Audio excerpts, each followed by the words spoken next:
વિજયભાઈ રૂપાણી એક એવું નામ જેનું જીવન સેવાભાવના અભૂતપૂર્વ પ્રતીક રૂપે સમાઈ ગયું છે. રાજકારણમાં સક્રિય રહ્યા છતાં સમાજ સેવા અને પર્યાવરણના ક્ષેત્રે પણ તેમણે એટલું જ યોગદાન આપ્યું છે.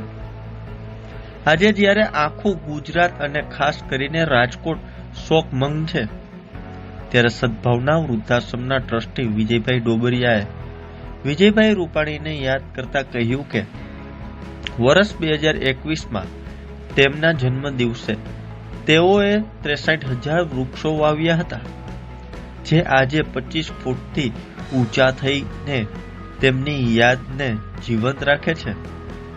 આવા વિજયભાઈ રૂપાણીને આજે ગુજરાત હંમેશા યાદ રાખશે. વધુમાં પ્લેન ક્રેશ ઘટનામાં ઘણા બધા લોકો મૃત્યુ પામ્યા. ભગવાન આ તમામ દિવ્ય આત્માઓને શાંતિ આપે. આ ઘટનામાં વિજયભાઈનું પણ નિધન થયું હતું. વિજયભાઈ માત્ર રાજકોટના જ નહીં પણ સમગ્ર ગુજરાતના નેતા હતા. આપણા ભૂતપૂર્વ મુખ્યમંત્રી વિજયભાઈ રૂપાણી હતા. ત્યારે જુઓ અમારો ખાસ અહેવાલ. જ્યાં પ્લેન ક્રેશ ઘટના થઈ, ઘણા બધા લોકો મૃત્યુ પામ્યા. ભગવાન આ સર્વે સદગતોને શાંતિ આપે.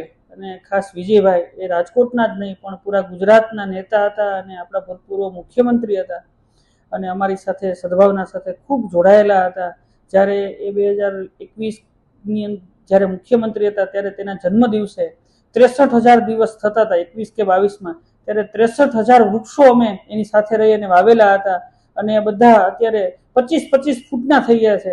રાજકોટની બાજુમાં જ અવધની સામે મિયારી ડેમ પાસે એક અર્બન ફોરેસ્ટ બનાવેલું છે, મિયાવાકી જંગલ, સદભાવના અર્બન ફોરેસ્ટ. એમાં 63,000 વૃક્ષો વાવેલા છે. વિજયભાઈ મુખ્યમંત્રી હતા ત્યારે તે વૃક્ષારોપણ માટે પણ ત્યાં એના જન્મદિવસે આવેલા, સદભાવના વૃદ્ધાશ્રમની મુલાકાત લીધી અને એના નામથી જ એના જન્મદિવસે 63,000 વૃક્ષો વાવેલા. અને આ તમામ વૃક્ષો અત્યારે 25-25 ફૂટના થઈ ગયા છે. અને ખાસ આ વૃક્ષારોપણની શરૂઆતથી વિજયભાઈ ઘણી વખત ખૂબ અમને સપોર્ટ કર્યો છે, ઘણી મુશ્કેલીઓમાં સાથ આપ્યો છે, પાણીમાં પણ અમને ખૂબ ઉપયોગી થતા હતા. ભગવાનને પ્રાર્થના કરીએ કે એના આત્માને શાંતિ આપે. સરસ, એક વિજયભાઈની 200 વર્ષ સુધીની એક યાદગારી ઊભી થઈ ગઈ.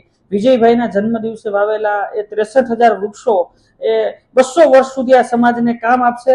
અને એના અત્યારે એના અવસાન નિમિત્તે પણ 11 પીપળાઓનું વાવેતર કરી અને જ્યાં સુધી મોટા ન થાય ત્યાં સુધી પાણી પાઈ અને ઉછેરશું કે 500 વર્ષ સુધી આ પીપળાઓ સમાજને એના નામ વતી, એના વતી ઓક્સિજન આપતા રહીએ અને એના પુણ્ય નિમિત્તે એને આત્માને સદગતિ આપે, એ જ પ્રાર્થના કરીએ.